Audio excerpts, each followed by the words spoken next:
Hey guys, what's up here with another off the meta top laner smite video, this time with Fiora. A little while back I made a video about playing Warwick top lane with smite and that was received pretty well, so since then I've been playing around and trying to find different champions with which this strategy would work on as well. I play tested around with a lot of different champions and it kind of worked on some people but nothing too impressive. However, with Fiora I definitely feel this is a legitimate tactic similar to how it is with Warwick. Similar with the Warwick video, what I'm going to do in this one is I'm going to explain some of the theory behind playing Fiora top lane with smite, and then I'm going to tell you how I play it so that you can go into your games and do the same. The reason why this smite in the top lane is so good is because it allows you to buy a skirmisher's saber. Now normally this would be a jungle item, and what it allows you to do is to smite an enemy champion, marking them for 6 seconds. During that 6 seconds you'll do bonus true damage to that champion, and you'll also take reduced damage from them. Skirmisher's Saber is so good on Fiora because, like Warwick, her ulti procs on hit effects 5 times. This means that you are guaranteed to get at least 5 hits from that Skirmisher's Saber's true damage.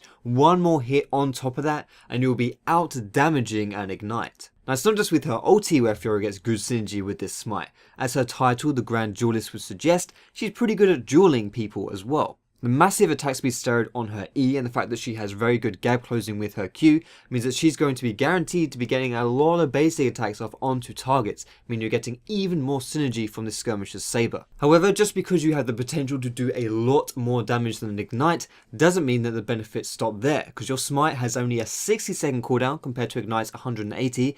In addition, you'll also take reduced damage from that target once you've smited them, and on top of that, you can also use your smite for other things, for example stealing jungle buffs or securing dragons and Baron. The biggest thing to note as far as differences between Warwick and Fiora goes is that Warwick would focus more on an on-hit build, whereas Fiora goes for more of a heavy AD build. Whereas this does mean that she doesn't get as much synergy from a smite as Warwick would do, it also means that she's not so reliant on it to put out consistent high DPS. What this also means is that Fiora relies a bit more on the follow-up after her ultimate as opposed to just blowing someone up with that ulti alone. Not needing an on-hit build means that she can also go for the warrior enchantment on her Skirmisher's Saber. Now not only is this a very good item on her, it's also extremely gold efficient, meaning that the money you use on the Skirmisher's Saber itself is less of a dump and more of an investment. However, the biggest downside about playing this Fiora smite strategy is that your ultimates can hit multiple targets, however you can only smite one target. So during those big team fights, you're not guaranteed to get that full smite synergy. So some details on how I like to play this Fiora top lane with smite. This is the rune page that I like to run.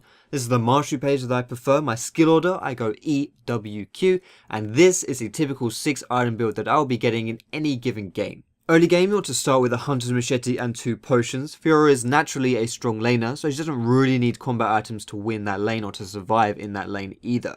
You also want to help your jungler by smiting his jungle path early, but make sure to not smite first because you do not want to steal his smite buff. Farm up until you have enough gold for your Skirmisher's Saber, which won't take you too long, especially if you've bought your Hunter's Machete first, and then go back and buy it. Once you got that Skirmisher's Saber, you want to smite the enemy whenever you're going to fight them, whenever you're going to trade with them, because then you'll be doing extra damage and taking less damage, guaranteeing a 1 trade. In addition, if you ever think you're going to be using your ulti anytime soon, save your smite so that you can use it in combination with that. Fiora is an extreming good split pusher because she pushes very fast, especially with her Ravenous Hydra and attack speed steroid, and she's also very good at 1v1ing people. This means that it's not always a good idea to be grouping up, and in the mid and late game you can just push your wave down and have immense amounts of pressure, and honestly you can probably 1v2 a lot of people. The 2 big things that will get you in a lot of trouble when you're playing this style is if you get ganked a lot in the early game if you're going over aggressive,